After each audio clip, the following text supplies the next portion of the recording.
dünya için, dünya insanlığı ve sağlığı için uzunca zamandır mücadele eden, tam 4 yıl boyunca Sağlık Bakanlığı yapmış ama ruhsal deneyimleri, ölmüş babasıyla iletişimi, geçtiği yollar, şifacıları bize anlatacak. You know, I've lived in Cuba under Fidel Castro for 4 years. I studied in the United States for 25 years. I've lived in Europe for over 10 years. Çok önemli bir şey söylüyor. 2035 yılına kadar dünyanın yarısından fazlası kronik hastalıklara yakalanacak. Family history carries diseases that you can bring over. 22 ülkede onun başlatmış olduğu çağrı benimsenmiş durumda. Want to do more yoga? No. You have to fight. If you don't fight, your body lets go. To activate our genes to stay healthy. So we need this stress. How old are you? I'm 60. I'm 60.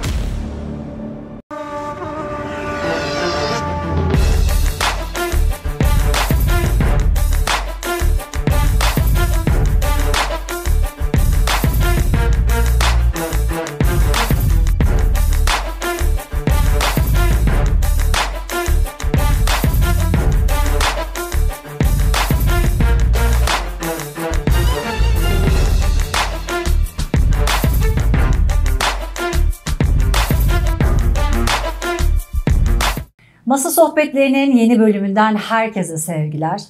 Hem kendi ülkesinde çığır açan, hem dünya için, dünya insanlığı ve sağlığı için uzunca zamandır mücadele eden, hem ruhsallıktan hem sağlıktan yolu geçen ve bizlere ne mutlu ki 19 Eylül günde Uyanış Festle beraber Türkiye'ye gelecek olan Dr. Richard Visser'ı önce Masa Sohbetlerinde ağırlıyorum. Welcome. Hoş geldiniz. Thank you very much.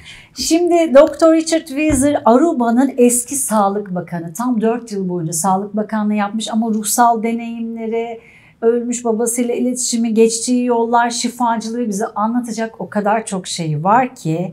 Fakat çok önemli bir şey söylüyor. 2035 yılına kadar dünyanın yarısından fazlası kronik hastalıklara yakalanacak. Hem de çoğu önlenebilir olacak, insan sağlığına yeniden sahip çıkmalı diyor. 22 ülkede onun başlatmış olduğu çağrı benimsenmiş durumda. Bize sağlıklı yaşamanın hem ruhsal ve bedensel sağlığın bir arada nasıl olacağını dünya insanlığı için anlatacak Uyanış ve sahnesinde ve bugün Masa Sohbetlerinde. Tekrar hoş geldiniz. Biraz uzun oldu. Yes. But first of all, we want to know you. Okay. Thank you. Well, I'm a longevity strategist. And the reason it's a strategist because I come from different areas. And as you mentioned before, I'm a doctor of chiropractic. I have a degree, a PhD in medical sciences where I did research on childhood obesity, chronic disease, and longevity. I also specialized in sports medicine training. So all the aspects of aging, how do we age younger?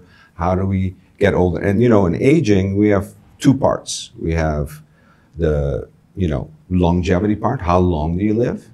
And then we have the health part. How long are you healthy? So let's say in Turkey, if you look at how long our life is average, it's like 75, 76 years.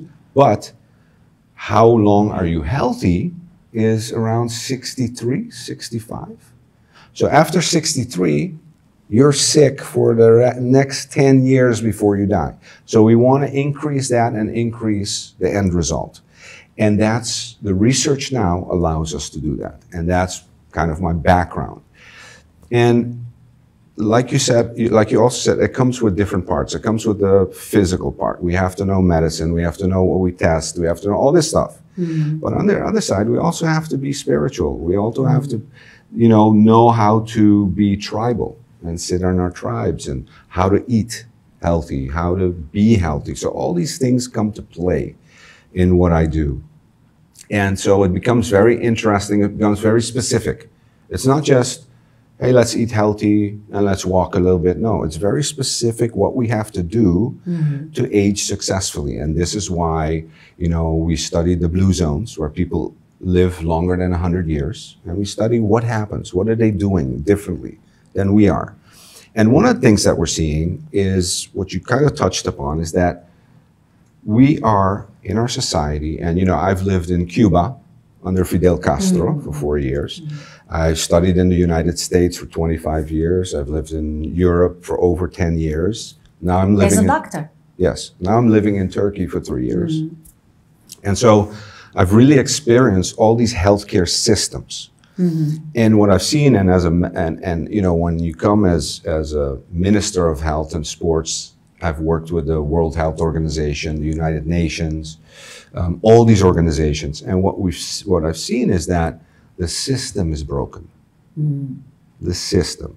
So if we don't change the system, we're going to end up in 2035 with half of the people being chronically sick. And that includes your children, your parents, you, yourself, if we don't change that system. So we have to change that system. The system is broken. It's not about the best medicine. It's not about the best pill. It's not about the best vitamin or what you need, but it's a system of care that needs to change. So we're going to talk about that and what you can do as a patient, as an individual, to make your chances much better. Because we have the capability right now to be 90-year athletes and live over 100. We can do that now, but we have to know how. So this is what we're going to talk about. How do we do this? Yes, how we do this. How do we do How this? we do this. Yeah.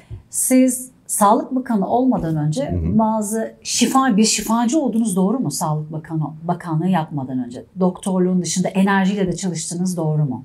So before I became Minister of Health, I had a path where I worked with Dr. Deepak Chopra in California. Very interesting because he really brought Ayurveda and the Indian medicine way with meditation, transcendental meditation and all this stuff. So I learned all that and worked with him for a while. I worked a little bit with Dr. Brian Weiss. Dr. Brian Weiss was the one that did past life regression. He's the father of past life regression. So he would take you, hypnotize you, bring you back, and then all of a sudden bring you back in a past life. Like it would bring you back all the way to when you were a little child at school and you remember everything. And then he would bring you back further. Now he is a medical doctor. He's a psychiatrist. And in his book, I think it's Many Masters, Many Lives, he explains how he found this, that he didn't believe it himself. Because he's a medical doctor. How do you believe like there's something else? There's this thing that we can't touch, we can't. And so he started studying his patients. And then he discovered, hey, there's something there. If I go in the past life with my patients and I heal them there, they come back to this life and they're healed. A lot of them. So this was like a breakthrough that we looked at. We looked at, you know, I worked with James van Praagh. Very controversial. He had an HBO series. He worked with the FBI in the United States. He worked with different really high-end places. But what he did was talk to the dead. Something that personally, I was like, whoa, how do you do this? So I had to see how he did it. But he's able to connect somehow and find things and find out stuff and help people to heal after someone close has passed. Like, you know, I had that. When I was 8, my father died. And that was a lot of trauma for me. And it pushed me into healthcare. It says, you know, because my father died from a heart attack, you know, being overweight, you know, lifestyle. And I really got mad. I was like, why couldn't they save him? So that drove me into healthcare. I need to figure out, I need to know how to do it better. I need to know how to save these people. So that drove me. Later on, when I was 21, my sister, younger sister, died. And that was, again, traumatic. And it was in an accident, so I never got to say goodbye. I never got to, so it stays with you. And what James van Praagh is able to do with people, and what he was doing with people, was to give them that goodbye, that last connection to say goodbye. I love you, goodbye. So, yes, there are things that we might not understand that have a huge effect on us. Even though we don't understand it, we can't prove it with science yet. We're getting close with quantum physics and quantum mechanics, but we're not there yet. But it doesn't mean it it doesn't have an effect on our life, in our lifestyle. You know, I worked with American Indians in Santa Fe, New Mexico. And American Indians, one of the things they do is the drum healing, the drums, and they connect with their ancestors, with the people that died, their ancestors. And they ask their ancestors for advice. Their ancestors guide them. So throughout history, we've always, as humans, as tribes, you go to all tribes, have had connections with that, with the next life, with people that have passed, with the souls that are there. And I think in this modern time, we've lost that connection and we need to kind of regain it again. And this is part of this healing process. Could you this connection? Good. Could I do it? Do I have it? Do I have a connection? I do, but that's not my specialty, you know, but I do. I work with a lot of people that do. I can see people that do have that. But I end up working more in the field of blood testing, genetic testing, you know, this kind of stuff in the medical world. But that doesn't mean that other stuff isn't important. And, you know, for this, one of the things I did when I came to Turkey is create a channel. It's called the Visser podcast. It's my podcast channel where I teach people for free how to live better, how to do all these things. You can get Turkish subtitles on there if you want. And so this is important. And the work we do here with Vera Doctors and Vera Intergen is with, you know, doing genetic testing on people. People need that to see what they're, you know, like, I'll give you an example. 2 kids are getting married, just had one, you know. You want to see if your family history carries diseases that you can bring over into the next generation. Well, now in Turkey, we can test that on both sides.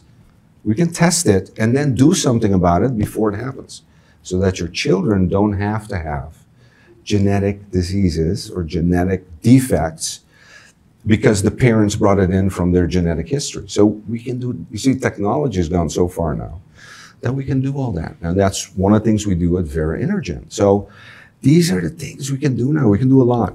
And you know, I think one of the big problems when we look back at the work I do in Turkey is that the nutrition, it's good, but you eat too much bread.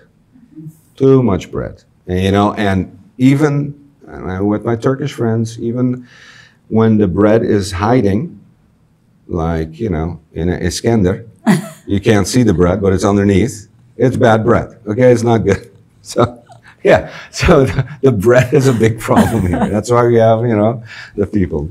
And the bread is great, but you got to watch it. So nutrition is a big area that we do, and also intestinal nutrition. So genetically testing your intestines, microbiomes, to see, hey, am I digesting good? Am I taking the nutrients of the food, or do I have a problem? This is a big one. People can't lose weight. They feel bad. They feel sick chronically. Intestines.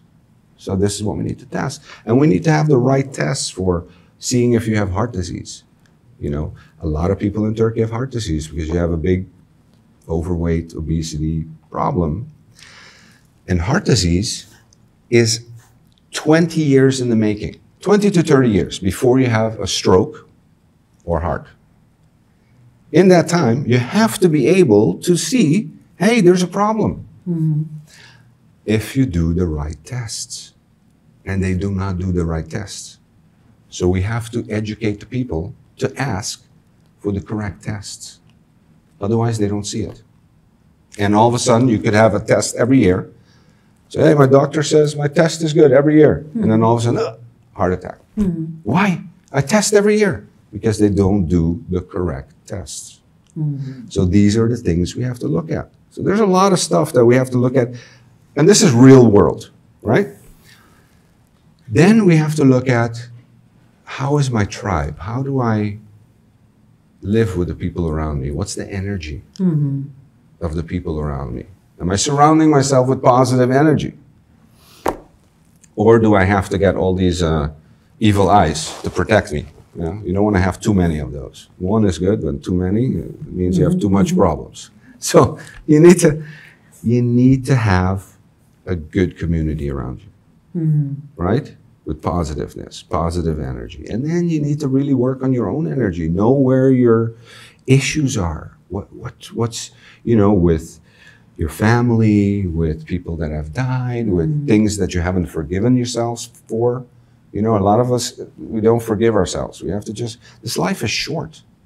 This life is really short. And what I do today, tomorrow, after I die, a year after, no one cares.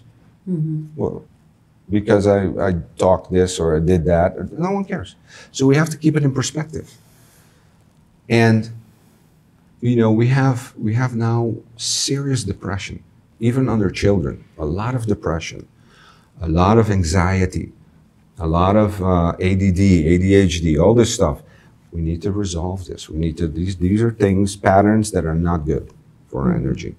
And so these are the things we need to, as a base, work on. Peki şimdi adım adım nasıl sağlıklı olmalıyız ve bu bozulan sağlık sistemi içinden nasıl çıkacağız? Neye dikkat etmeliyiz? Bunu öğrenelim. I think bottom line is genetics is maybe 30–40%. Epigenetics or environment is more than 70%. Okay?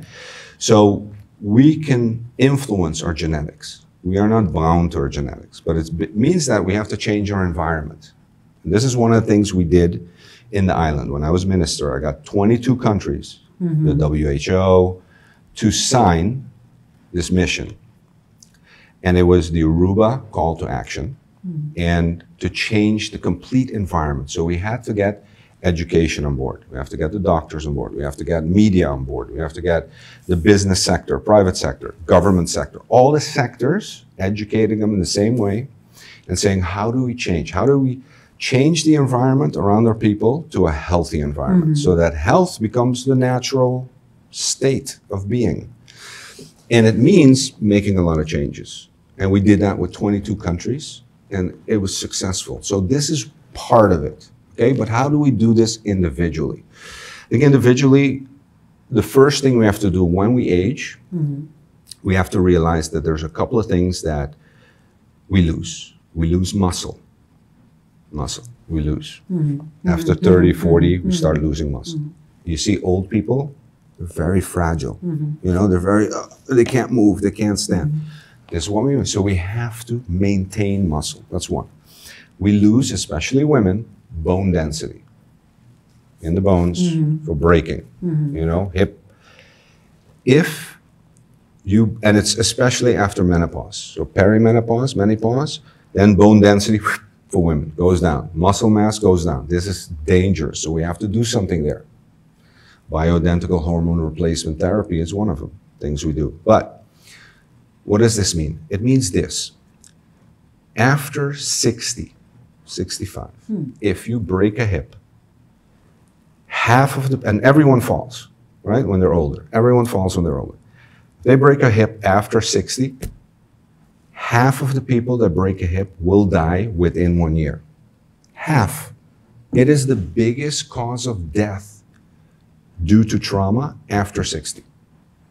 Not car accidents, not plane, not drown, nothing. Hip fractures. Fractures. Half of them that get a fracture will die within a year. The other half will live with a disability the rest of their life, meaning in pain, in problems, continuously. And this comes because of low muscle mass, bone density low, and the nervous system low.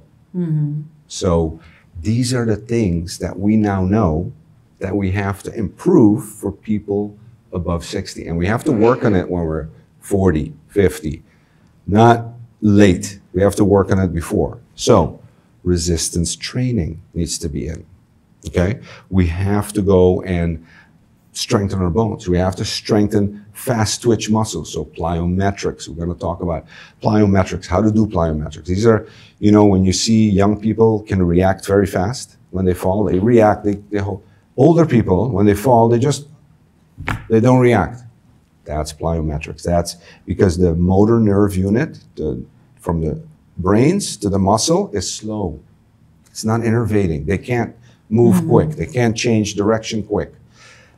And so we have to keep training this. Otherwise, this happens. And we're all living on flat floors. So as soon as the floor becomes like this, they trip. See, all this becomes a huge issue. VO2 max, how much can we move without our heart? All this we have to do. So we go one by one. We have to engineer nutrition. We have to look at the nutrition and look at the Mediterranean diet, look at your gut microbiome and see specifically for you, these are the foods that go good with you, these are go bad with you. We have to keep your weight down. It's huge because as we get older, our metabolism slows down and we start getting here, not good, bad. Oops, there goes my laugh.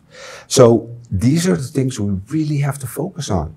We have to focus on regeneration and recovery. Now, guess what? We have stem cells in Turkey, umbilical cord, right? Mesenchymal stem cells from baby umbilicus and placenta. Miracles. People fly from Europe, from everywhere to stay young, to get these injections. And what they do, it basically regenerates tissue. It tells your cells to become younger, to stay younger. When you have shoulder problems, it tells your shoulder to start healing. When the cells change, it actually heals. So less orthopedic problems, hips, knees, all this stuff and more. And this is one of the things we do here. So this is interesting. This is with Vera doctors. So this is the area that's going to keep us living longer, healthier, in mobility, right? We have to look at AI in action. Okay, we're in an era right now of AI, artificial intelligence. We're in an era of data, right? So I can have a watch on my parent, someone elderly, that can tell me from distance, hey, their movement changed. They fell. Something happened to them. Their heart is not good. It can tell me all this stuff. So all this data I can collect and keep to have them live independently longer.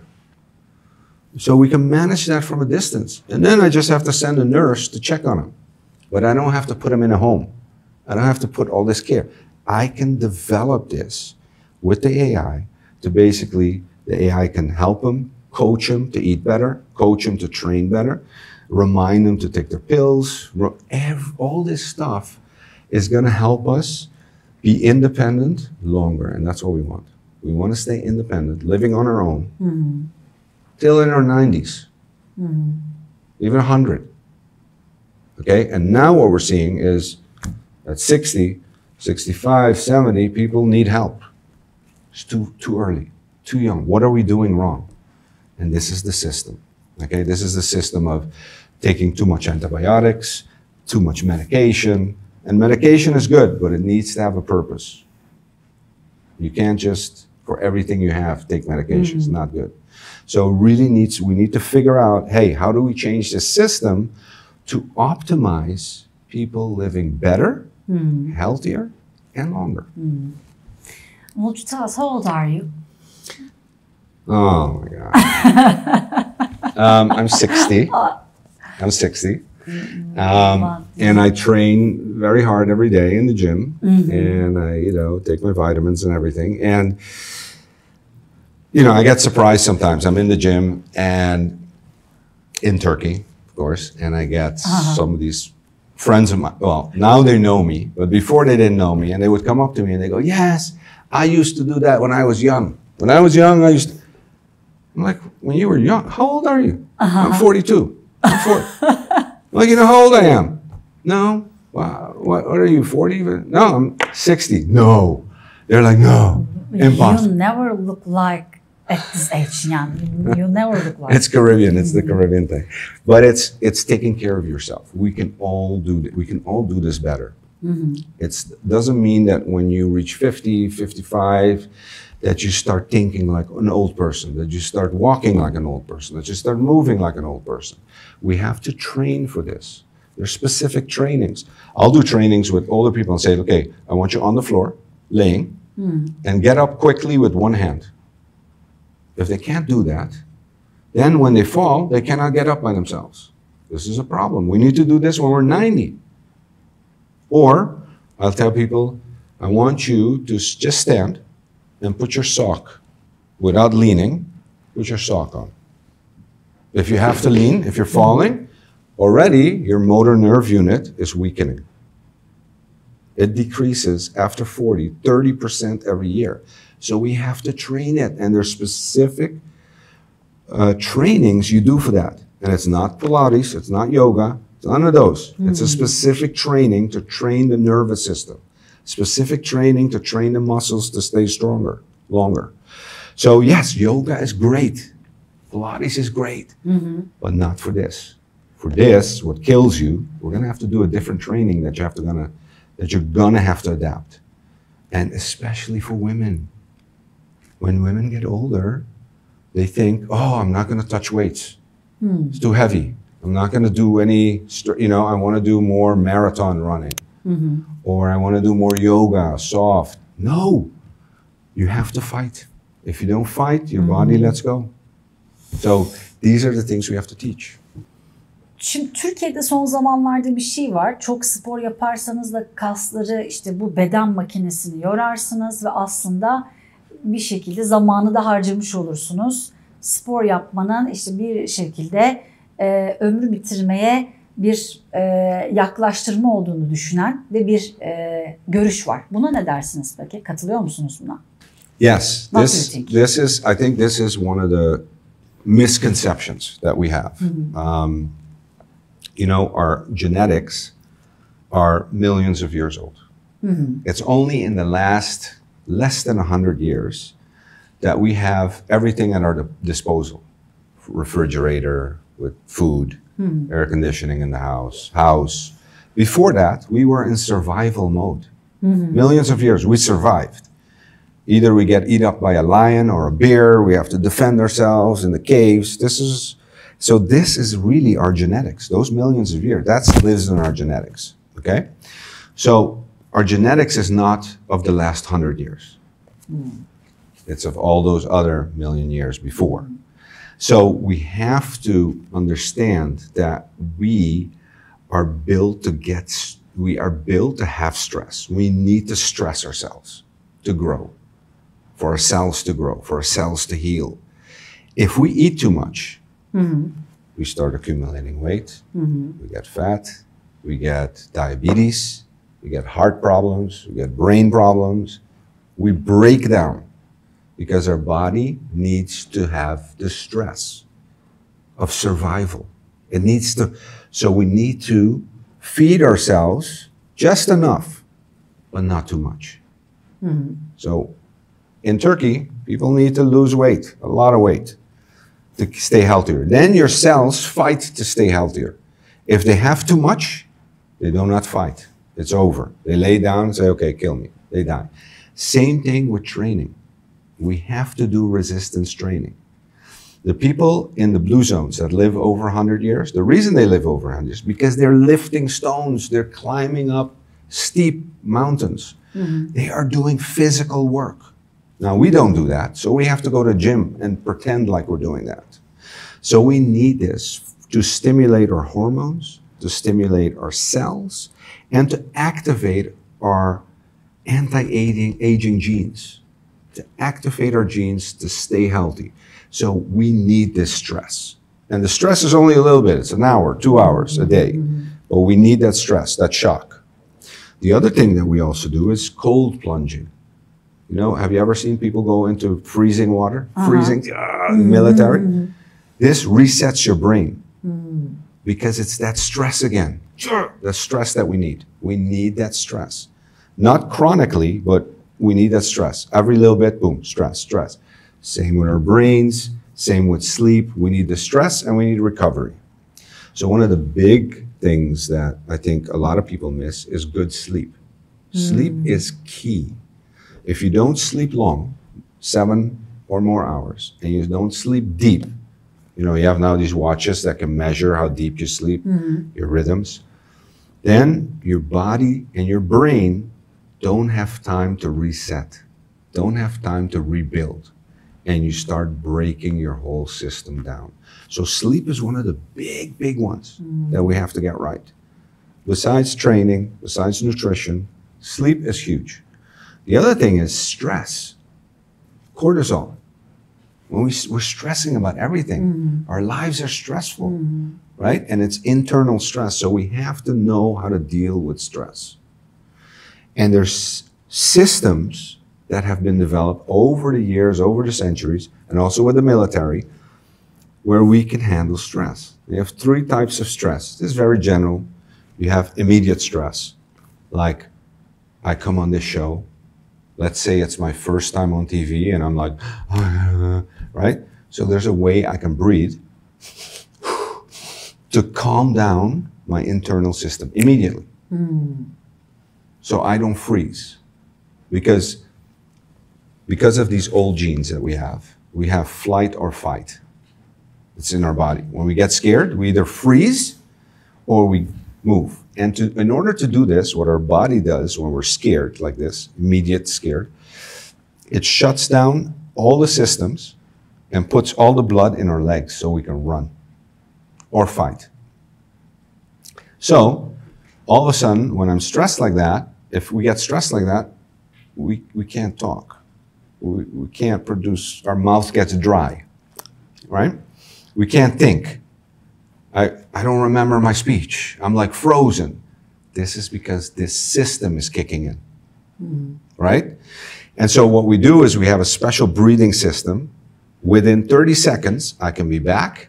I'm still tense because these things are still running in my blood, but I can speak again. I know what I'm talking about. I can think again. So this is system. Middle stress is the stress you have from your job, work. Oh, I got to go tomorrow, the week, I have a project. The way the military trains this is cold submersion, getting into the freezing water. It trains our nervous system to deal with higher level of stress. So if you do that a couple of times a week, after a while, your normal stress is going to seem like nothing. This is what the military do to train. Then you have the third stress, very long-term stress. This is more dangerous. This is the one that you have to see a professional.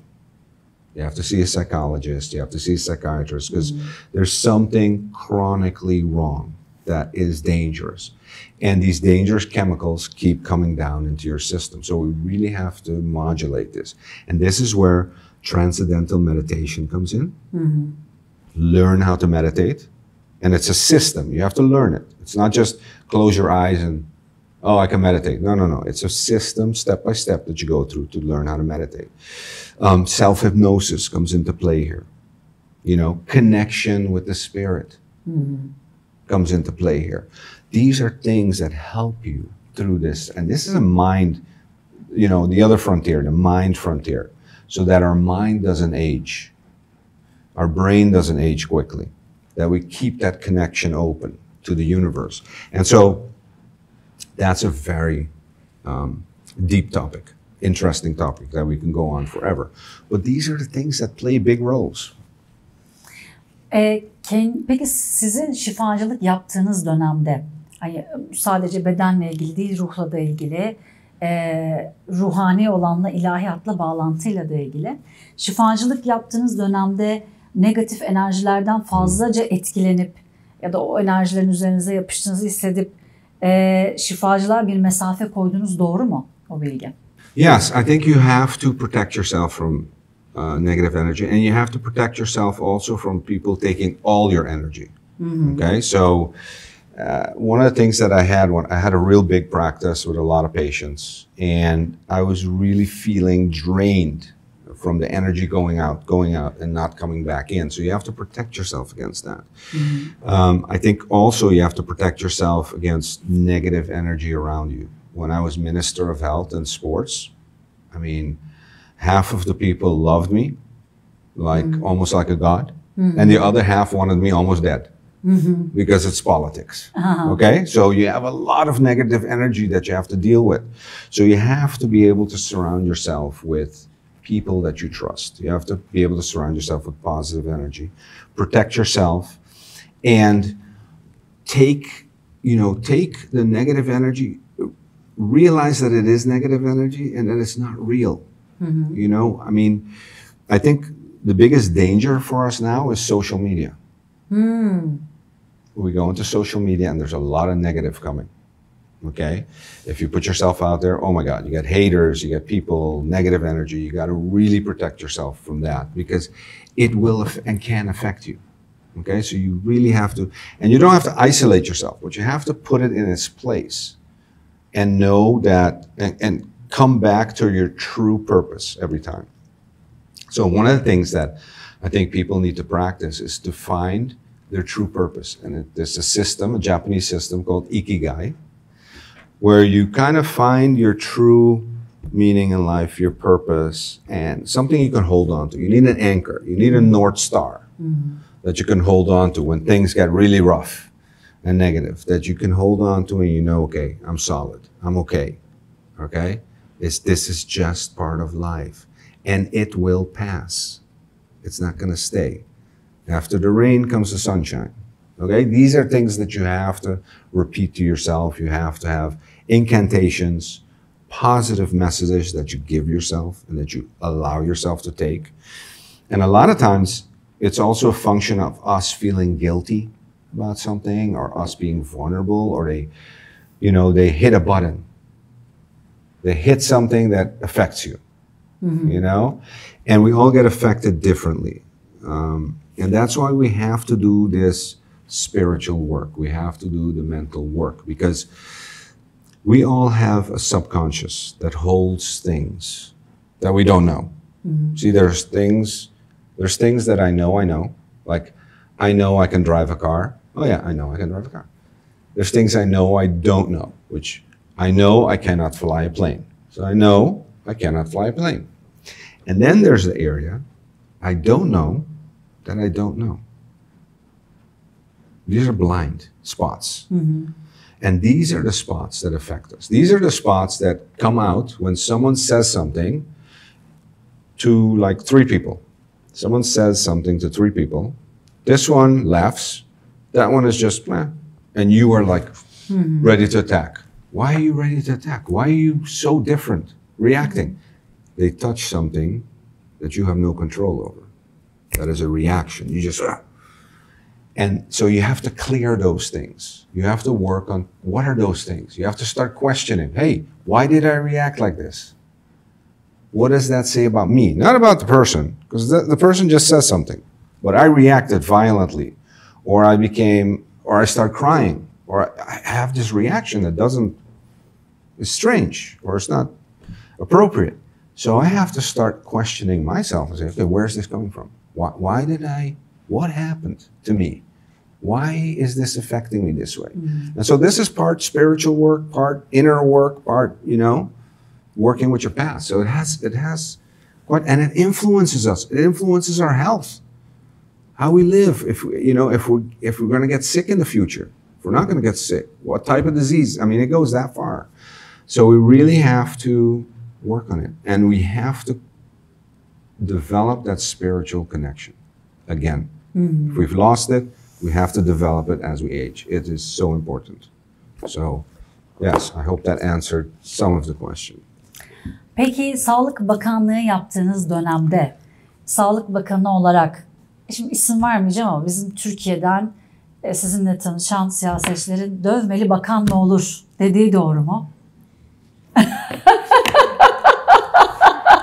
I feel that was a joke at the end. Is it true? Yes, it's true. And my answer was, yeah, it's true. They asked me about my tattoo. I said, how can you be minister? How can you be a minister? And I said, well, there's 2 things. One, I'm from the Caribbean. We're in the ocean. So this is like the ocean. This is our culture, right? Part of it. And the other thing is that we're not appointed ministers. We're chosen ministers by the people. So the people have to vote for us.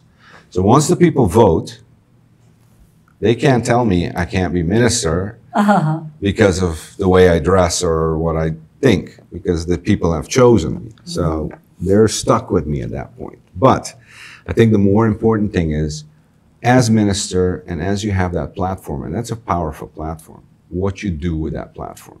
How do you get the changes in your country? How do you change the healthcare arena in your country? How to change the sport arena in your country? And that is the most important question. And I know Turkey is currently doing a childhood obesity research nationwide, and they need it because their numbers are not accurate. I've seen their numbers at the WHO, World Health Organization. Their numbers have not been accurate for a lot of years. So they need that base study to assess the situation here. The situation is not good.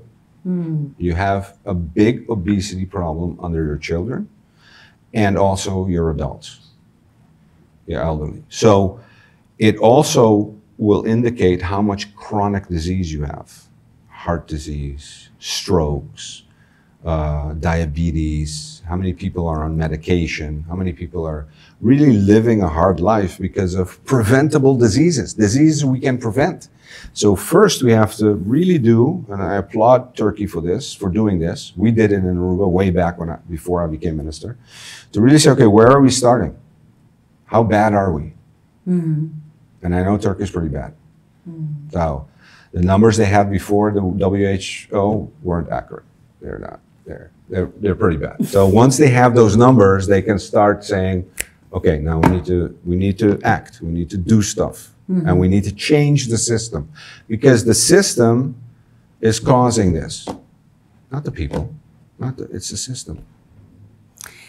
Sağlık Bakanlığı'nı bıraktıktan sonra da, Sağlık Bakanlığı'ndan sonra da hem sosyal medyanızda hem dünyanın dört bir tarafında işte yaptığınız konferanslarla, söyleşilerle bir misyon edinmiş durumdasınız. Ne yapmak istiyorsunuz yani? Ne yapıyorsunuz o konferanslarda, söyleşilerde? Temel hedefiniz ne? Uyanış Festte ne olacak?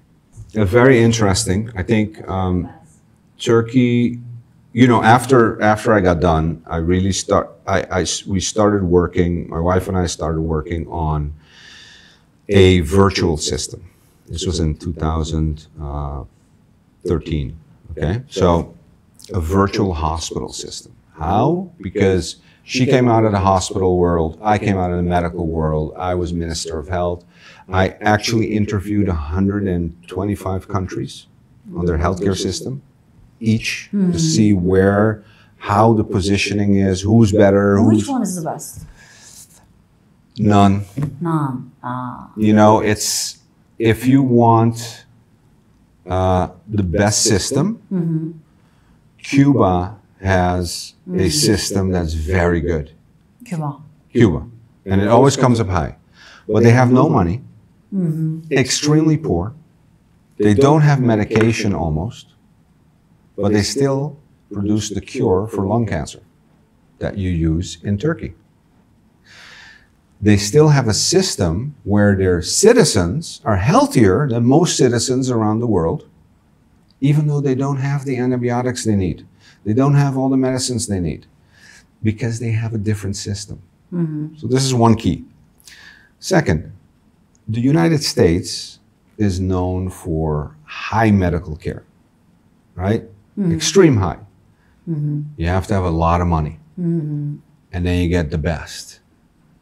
And it's usually there because the research sits there, and everyone who's anyone will go through the US, and so you can get the top care there. But the system is horrendous. So when you look at their population, they have one of the highest obesity, chronic disease rates in the world, because the system doesn't. But when you want the best doctors and you have money, that's one of the places you go to, right? So it depends. Are you looking at it as a system for population? Are you looking at it as a system for just me? I have money, I need the bet. It changes, okay? If you look at Europe, socialized system, everyone has care. yet the system isn't good. People are waiting in line to get in. They're not really focused on prevention. They're not. Why? Because, you know, insurance companies are telling doctors, this is what you're allowed to do. This is what you're allowed to test. When this is positive, this is what you do. So the doctors don't have free hand. They're being controlled. The medical schools are still not giving classes in nutrition, still not giving classes in physiology, still not giving classes in a lot of areas. So you have doctors that come out, specialists like mechanics, but they don't see the complete you. Mm-hmm. They're not health doctors. They're disease doctors. Big difference. Disease doctors, we go, we diagnose, problem, we fix, like mechanic in the car. Health doctor will look at your whole being. Mm-hmm. What is wrong spiritually, physically, mentally. Peki İbn Sina'yı biliyor musunuz? Bizim kadim tıbbımızın kurucusu ve aslında dünyadaki temsilcisi. Actually, I have a interesting story about Avicenna. Mm-hmm. I know that he's the healer of ancient times, and he's so important that we actually named a company after him. Mm. We have a company, it's called Avicerna, RNA, mm-hmm. like from DNA, mm-hmm. avicerna.com. That's where we do cell technologies. And we do stem cell research and stem cell from this company. So it's interesting that you mention it, because that's one of the companies that's active in Turkey, mm-hmm. treating people from Turkey and all over with stem cells and special cell therapies for people that have diseases that they cannot fix. They will come here to see if this can help. So it's very interesting that you brought that up. And yes, I've studied it, and that's why we named the company in that sense. So yes, that's very interesting. İbn Sina ve bizim kadim tıbbımıza göre aslında hastalıklar hiç oluşmamalı, oluşurken yok edilmeli. Fakat bugün modern tıbba baktığımızda insanları ilaçlara bağımlı, adeta birer müşteri haline getiren bir sistem görüyoruz. Siz bununla ilgili ne diyeceksiniz? I think it's very important to know when to use what. Mm-hmm. There's a lot of medications that are life-saving. Mm-hmm. There's a lot of procedures that are amazing right now, okay? If I would break my leg, I would want the best orthopedic surgeon to work on me. Of course. Yes, mm-hmm. Okay? So with medications, it's the same way. Mm-hmm. However, we have developed this, and this is because the pharmaceutical industry pushes it, society pushes it on us, the commercials, everything we see online and social media. The overuse of drugs, the overuse of antibiotics, the overuse of mm-hmm. anything. So if you listen to your TV or you go on the internet and they start rambling off symptoms. Oh, do you feel dizzy sometimes? Mm-hmm. Do you feel hot, cold? Mm-hmm. If you listen long enough, you're going to have something that I feel that. Oh yeah, I feel that. Oh, maybe I need this. And you go think, this is the wrong attitude. This is the wrong way of doing this. And this is how we're doing it. And the culture, I come from a Latin culture also, because, mm-hmm. Caribbean is in Latin America there. Same as the Turkish, we're very close, family oriented, and we also like to go to the doctor and shop.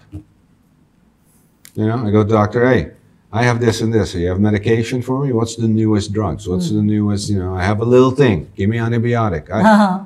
Or I even worse, I go to the neighbor, hey, do you still have antibiotics left? Give me them because I feel my throat or I feel some. This is the worst thing we can do. We're killing our immune system. So there's a very delicate interplay with using drugs and our immune system. And it's very easy that we kill our immune system. And then we need drugs because then we can't survive. Okay? And it's this way with all the chronic diseases. Okay, we have medication to lower blood pressure. We have medication to lower cholesterol. We have medication to lower this, lower that, make that high. Once we go in that, we're losing control. Our body loses control. Our metabolism loses control. Our whole system. And so we need to be very careful with this. Okay, so it takes a carefully managed system to bring you out the other end successfully. Okay, so we can't just bombard you with medications whenever we think it's right. The other thing is we've lost our connection with, our spirituality. We've lost our connection with our ancestors. We've lost connection. And so a lot of us feel lost. Like, what's our purpose? And we have to redefine that. We have to reconnect that. And one of the ways to do that, to start doing that, is start learning how to meditate. Use transcendental meditation. It's a great start, Go see people that work with this, Go see someone that works with maybe hypnosis or, hypnotherapy or anything that gets you back to training yourself and getting back into, your spiritual connection. You need that. You need that connection. You need a connection to your ancestors. You need your tribe, people around you, to give you that energy, to give you the support. We need this in our lives. We cannot live alone. And the bigger the city is, the more alone we feel. This is normal. When you live out in the fields, in the countryside, like in Damal, Turkey, or, people are more connected. When you come to the big city like Istanbul, people are not connected. Everyone's on their own. Everyone's together, but everyone's on their own. So you feel less connection. We need that connection. So those are the things we need to work on. We will be together at Uyanış Fest. Yes, that's a great news. That's great news. I'm really looking forward to that. It's going to be my first time, but I've seen what you guys have done before, and it's great. I'm really looking forward to that fest and to see how we get the people moving in the right direction, And also, before the festival, I know the festival is in September, right? So come visit my podcast, the Visser podcast, where you can learn everything about what we talked about and in deeper level, because we just brushed over everything. But everything goes very deep and very specific. And there's so much to learn. And there's so much we can do as patients, as people. We have to take the initiative. We have to take control back of our health. We cannot put it anymore in the hands of a doctor. We have to take control. We have to steer it. Çok teşekkür ederim. Thank you very Thank you much so much. to be here. Yes. Ben çok mutluyum Uyanış Fest'te bir arada olacağımız için. Daha fazlası Uyanış Fest'te 19 Eylül Cuma günü Dr. Richard Visser bizimle Uyanış Fest sahnesinde olacak. Sizi ağırlamak gerçekten büyük bir şeref, çok tatlı bir mutluluktu. Sizleri de Uyanış Fest'te bekliyoruz, hep bir arada olmak. Mutluluğumuza mutluluk katacak. Lütfen sorularınızı, önerilerinizi, görmek istediklerinizi aşağıda yorumlarda bizimle paylaşın. Uyanış Fest'le ilgili tüm sorularınız için de uyanışfest.com'u ziyaret edebilirsiniz. Hoşça kalın.